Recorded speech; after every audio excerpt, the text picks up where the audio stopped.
Movie start होती है तो हम एक लड़की कोर्टनी और उसकी छोटी बहन को एक गाड़ी से जाता हुआ देखते हैं। तभी कोर्टनी मोबाइल यूज करने में बिजी हो जाती है, जिसकी वजह से उसकी गाड़ी एक क्रेन से टकरा जाती है और वो नीचे रिवर में गिर जाती है। अब इस एक्सीडेंट में कोर्टनी तो बच जाती है, लेकिन उसकी छोटी बहन मर जाती है, जिसकी वजह से कोर्टनी डिप्रेशन में चली जाती है और वो इस हादसे की वजह से आफ्टर लाइफ यानी इंसान की लाइफ के बाद क्या होता है उसके बारे में काफी सोचती है। असल में कोर्टनी एक मेडिकल स्टूडेंट होती है। फिर एक दिन उसके सामने एक पेशेंट को लाया जाता है जिसकी दिल की धड़कनें काफी टाइम के लिए रुक गई थी। इट्स मीन वो लेडी मर गई थी, लेकिन सीपीआर देकर उसे दोबारा जिंदा किया जाता है। तब कोर्टनी उस लेडी से पूछती है, जब आपकी हार्ट बीट बंद हो गई थी तो आपने क्या महसूस किया? क्या आपने अपने किसी खोए हुए इंसान को देखा या फिर कुछ फील किया? लेकिन वो पेशेंट उसकी बात का जवाब नहीं देती और उसे पूछती है कि क्या तुमने अपने किसी को खो दिया है? इसके बाद डॉक्टर उस पेशेंट को वहाँ से ले जाते हैं, लेकिन वो औरत मर कर दोबारा जिंदा हुई थी। तो कोर्टनी ये देखकर काफी हैरान थी। वहीं पर हम कोर्टनी की फीमेल फ्रेंड को देखते हैं जो कि लाइब्रेरी में बैठकर रो रही थी, क्योंकि मेडिकल की स्टडी उसे काफी मुश्किल लगती थी और सिर्फ उसे अपनी मदर के प्रेशर की वजह से ही मेडिकल की स्टडी करनी पड़ रही थी। तब कोर्टनी उसे कहती है कि मैं स्टडी में तुम्हारी हेल्प कर सकती हूँ, लेकिन इसके बदले में तुम्हें मेरी भी हेल्प करनी पड़ेगी मेरे एक प्रोजेक्ट में। फिर कोर्टनी उसे नेक्स्ट डे कॉलेज की बेसमेंट में बुलाती है, जहाँ पर किसी का आना भी अलाउड नहीं था। फिर कोर्टनी की फ्रेंड उसकी हेल्प करने के लिए एग्री हो जाती है। इसके बाद हमें कोर्टनी का मेल फ्रेंड दिखाया जाता है। अब कोर्टनी उससे इधर उधर की बातें कर उसे भी बेसमेंट में बुलाती है। असल में कोर्टनी को अपने एक्सपेरिमेंट के लिए 2 लोगों की हेल्प चाहिए थी, इसीलिए वो अपने दोनों फ्रेंड्स की हेल्प लेती है। फिर रात को वो दोनों भी उसी बेसमेंट में आ जाते हैं। अब यहाँ पर कोर्टनी उनके सामने सारी बात रिवील करती है कि असल में मैं एक एक्सपेरिमेंट करने जा रही हूँ जिसका नाम फ्लैट लाइनर है, जो मेडिकल साइंस में काफी बड़ी डिस्कवरी और अचीवमेंट होगी, क्योंकि मरने के बाद इंसानों को व्हाइट कलर की लाइट दिखती है और इसी दौरान थोड़े टाइम के लिए इंसान का दिमाग जिंदा भी रहता है। ये वही टाइम होता है जब इंसान लाइफ के बाद अपनी आफ्टर लाइफ में एंटर करता है। आफ्टर लाइफ में जाने के बाद इंसान के ब्रेन में क्या क्या हो रहा होता है, उन्हीं एक्टिविटीज को हमें चेक करना है। यानी अब इस एक्सपेरिमेंट में 1 मिनट के लिए कोर्टनी की दिल की धड़कनें बंद होंगी और उसकी पूरी बॉडी मरने लगेगी और इसी बीच उसके ब्रेन की सारी एक्टिविटीज को रिकॉर्ड किया जाएगा। फिर ऐसा करने के बाद उन्हें उसकी दिल की धड़कनें वापस से स्टेबल करनी होंगी, यानी वापस लानी होंगी। अब ये सुनकर कोर्टनी का मेल फ्रेंड तो इस एक्सपेरिमेंट के लिए एग्री हो जाता है, लेकिन कोर्टनी की फीमेल फ्रेंड काफी घबराने लगती है, क्योंकि किसी मरे हुए इंसान को दोबारा से जिंदा करना कोई आसान बात थोड़ी होती है। इसके बाद वो लोग अपना प्रोसीजर स्टार्ट कर देते हैं। कोर्टनी का मेल फ्रेंड उसे इंजेक्शन लगा देता है और अब आहिस्ता आहिस्ता कोर्टनी की दिल की धड़कनें बंद होने लगती हैं, उसकी पूरी बॉडी वाइब्रेट करने लगती है और यहाँ पर कोर्टनी मर जाती है।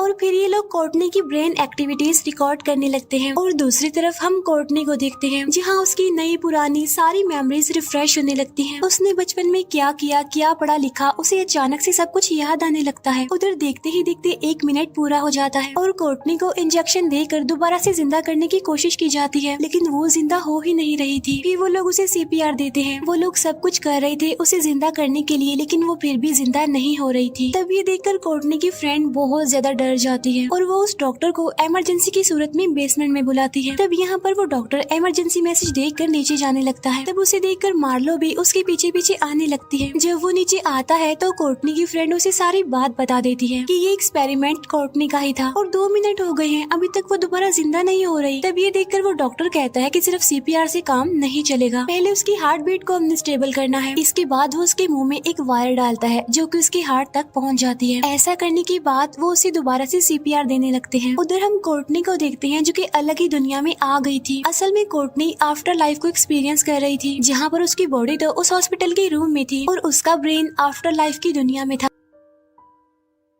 अब जैसे ये लोग उसे सीपीआर दे रहे होते हैं तो उसे ऐसा फील होता है जैसे ये सारा रूम टूट गया है और तभी अचानक से उसे होश आ जाता है, वो दोबारा जिंदा हो जाती है। इसके बाद वो लोग उसे घर ले आते हैं। उसकी दोनों फ्रेंड्स उससे पूछती हैं कि तुम्हें कैसा फील हो रहा है। तो वो कहती है कि ये फीलिंग्स बड़ी अजीब हैं, यानी मेरे ब्रेन में जितनी भी यादें थी वो सारी रिफ्रेश हो गई, ताज़ा हो गई। इसके बाद वो लोग उसकी ब्रेन की एक्टिविटीज देखने लगते हैं। वो देखते हैं कि कोर्टनी की दिल की धड़कनें रुक गई थी और उसका ब्रेन भी ब्लैंक होता जा रहा था और तभी उन्हें कई कई जगह पर इलेक्ट्रिक पल्सेस दिखती हैं और ये इलेक्ट्रिक पल्सेस दो जगहों पर पाई गई थी। एक ब्रेन के उस हिस्से में पाई गई थी जहाँ से इंसान को प्यार, नफरत, भूख या प्यास का एहसास होता है। दूसरी जगह वो होती है जहाँ इंसान का स्ट्रेस, इमोशंस स्टोर होते हैं। यानी कोर्टनी के लास्ट मोमेंट्स में उसके बहुत सारे इमोशंस रिलीज हो रहे थे। अब इस एक्सपेरिमेंट की वजह से वो ना सिर्फ मेंटली बल्कि फिजिकली भी स्ट्रॉन्ग हो गई थी। दौड़ने में तो उसका स्टेमिना काफी बढ़ गया था और पहले ही दिन वो 20 माइल दौड़ कर आई थी। यानी इस एक्सपेरिमेंट की वजह से उसके पैदा होने से लेकर अब तक उसने जो भी किया, लाइक स्टडी और वो बातें जो उसने कही सुनी, सब याद थी। कॉलेज में भी वो टॉपर्स के लेवल पर आ जाती है। यानी ऐसा लग रहा था जैसे उसका ब्रेन रीसेट हो गया हो। वो काफी स्ट्रॉन्ग हो गई थी। अब ये देखकर उसके फ्रेंड्स काफी खुश थे और डॉक्टर के अलावा सब इस एक्सपेरिमेंट को खुद पर आजमाना चाहते थे। वो डॉक्टर उन्हें समझाता है कि ये गलत है, तुम्हें ऐसा कुछ नहीं करना चाहिए। लेकिन फिर एक एक करके वो तीनों इस एक्सपेरिमेंट को अपने ऊपर आजमाने लगते हैं। अब इस एक्सपेरिमेंट को फ्लैट लाइनर इसीलिए कहा जाता है क्योंकि इसमें इंसान की हार्ट बीट बिल्कुल रुक जाती है, बिल्कुल फ्लैट लाइन की तरह। यानी जब मशीन पर एक स्ट्रेट लाइन चलने लगती है। जब कोर्टनी की मेल फ्रेंड पर इस एक्सपेरिमेंट को किया जाता है तो उसे अपनी वाइफ याद आती है। असल में उस टाइम उसकी वाइफ प्रेग्नेंट थी और उसने अपनी वाइफ को उसी हालत में अकेला छोड़ दिया, उसका साथ देने की बजाय। अब यही गिल्ट उसे याद आ रहा था। फिर हम कोर्टनी की फीमेल फ्रेंड के एक्सपेरिमेंट को देखते हैं जहाँ पर उसके स्कूल में एक टॉपर लड़की थी जिससे वो काफी जेलस होती थी और इसकी वजह से कोर्टनी की फ्रेंड ने उसकी प्राइवेट पिक्चर्स हर जगह वायरल कर दी, जिसकी वजह से उस टॉपर लड़की की काफी बदनामी हुई और इसीलिए वो उस स्कूल को छोड़कर चली गई। इसके बाद मार्लो का एक्सपेरिमेंट दिखाया जाता है जहाँ पर वो अपने फ्रेंड को दिखती है जो कि उसका पेशेंट था और एक दिन मार्लो ने जानबूझकर उसे मेडिसिन का ओवरडोज दे दिया जिसकी वजह से उसका फ्रेंड मर गया। यानी एक तरह से इस एक्सपेरिमेंट की वजह से उनका ब्रेन तो रिफ्रेश हो गया था, सारी यादें ताजा हो गई थी, स्टडी में टॉपर्स की लाइन में आ रहे थे, तो दूसरी तरफ उन्हें वो बातें भी याद आ रही थी जिन्हें वो लोग भुलाने की कोशिश कर रहे थे। अब कोर्टनी की फीमेल फ्रेंड का एक्सपेरिमेंट आखिरी होता है, इसीलिए वो लोग सिक्योरिटी से बचने के लिए वहाँ से भाग जाते हैं और वो एक पार्टी में चले जाते हैं। अब पार्टी के बाद कोर्टनी के दोनों फ्रेंड्स एक साथ ही वहाँ से चले जाते हैं। दूसरी तरफ मार्लो और वो डॉक्टर भी पार्टी को छोड़कर चले गए थे और अब पार्टी में अकेली कोर्टनी होती है और जब कोर्टनी अपने घर के लिए जा रही होती है तो उसे अपनी बहन का एक ग्लिम्स वहाँ पर दिखता है, इसीलिए वो डरते हुए उसका पीछा करने लगती है। कोर्टनी की छोटी बहन एक गाड़ी में जाकर बैठ जाती है। जब कोर्टनी गाड़ी के अंदर दिखती है तो उसकी बहन की डेड बॉडी पानी में तैर रही होती है। तब ये देखकर कोर्टनी काफी घबरा जाती है और घर के लिए जाने लगती है। इसके बाद हम कोर्टनी की मेल फ्रेंड को देखते हैं जो कि अपने बोट हाउस में होता है क्योंकि वो यहीं पर रहता था। बोट हाउस में आने के बाद अचानक से उसे किसी बच्चे की रोने की आवाज सुनाई देती है। उसे एक कपड़ा भी हिलता हुआ दिखाई देता है और जब वो उस कपड़े को हटाता है तो वहाँ पर कोई भी नहीं होता। लेकिन तभी उसके पीछे उसकी वाइफ का भूत आ जाता है जो कि उस पर बस अटैक ही करने वाली होती है कि तभी उसके पास कोर्टनी की कॉल आ जाती है। कोर्टनी डरते हुए उसे बताती है कि मैंने अपनी बहन के भूत को देखा। तब इसीलिए उसका फ्रेंड उसके घर जाने के लिए निकल जाता है। इसके बाद कोर्टनी जब अपने घर पहुँचती है तो उसे डाइनिंग रूम में अपनी बहन का भूत दिखता है जो कि काफी डरावने लग रही थी। अब यहाँ से कोर्टनी भागते हुए फायर एस्केप पर आ जाती है लेकिन तभी उसकी छोटी बहन भी वहाँ पर आ जाती है और वो कोर्टनी को धक्का देकर नीचे फेंक देती है जिसकी वजह से कोर्टनी वहीं पर मर जाती है। फिर नेक्स्ट डे जब उन चारों को उसकी मौत का पता चलता है तो उन्हें काफी बड़ा सदमा लगता है। इसके बाद एक एक करके उन सबके साथ भी अजीब होने लगता है। कोर्टनी का मेल फ्रेंड जब अपने बोट हाउस में था तब उसे एक बार फिर से बच्चे के रोने की आवाज सुनाई देती है और तभी उसकी वाइफ का भूत उसे दिखाई देने लगता है। उससे बचते हुए वो भाग ही रहा था कि तभी वो भूत उसे पानी में गिरा देती है और एक नाइफ से उसे स्टैब करने लगती है। दूसरी तरफ मार्लो जब मॉर्ग में होती है तो उसे अपने पास की सारी डेड बॉडीज जिंदा होते हुए दिखाई देती है और तभी वहाँ पर उसके फ्रेंड की डेड बॉडी उसे मारने आती है। फिर हम कोर्टनी की फीमेल फ्रेंड को देखते हैं। जब वो लिफ्ट से जा रही होती है तो अचानक से उसकी लिफ्ट बंद हो जाती है और उस टाइम उस पर कोई अटैक कर रहा होता है और जब एक फ्लोर पर जाकर लिफ्ट रुकती है तो वहाँ पर एक अजीब सी खंडर जैसी जगह थी और जब लिफ्ट का दरवाजा बंद होने लगता है तो उस टॉपर लड़की का भूत उसे दिखाई देता है।